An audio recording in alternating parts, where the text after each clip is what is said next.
একটা সবুজ জঙ্গলের ধারে থাকত এক চালাক শেয়াল আর কাছের নদীতে থাকত এক সরল কিন্তু শক্তিশালী কুমির।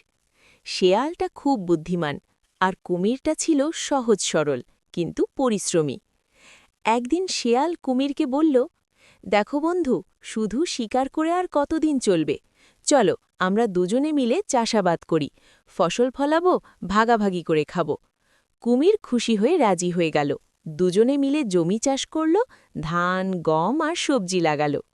কুমির দিন রাত খেটে কাজ করল, মাটি খোঁড়া, পানি আনা, পাহারা দেওয়া। আর শেয়াল, সে মাঝে মাঝে এসে বুদ্ধি দিত কিন্তু কাজ কমই করত। কয়েক মাস পর ফসল পেকে গেল। ফসল তোলার সময় শেয়াল বলল, বন্ধু কুমির, তুমি তো খুব ভারী আর ধীর, তুমি একটু নদীতে গিয়ে বিশ্রাম নাও, আমি ততক্ষণে ফসল গুছিয়ে রাখছি। সরল কুমির বিশ্বাস করে নদীতে চলে গেল। আর শেয়াল তখন তার চালাকি দেখাল।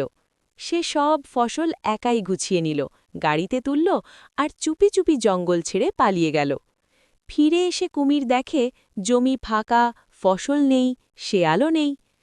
কুমির তখন বুঝল, অতিরিক্ত বিশ্বাস আর কম বুদ্ধি দুটোই বিপদ ডেকে আনে।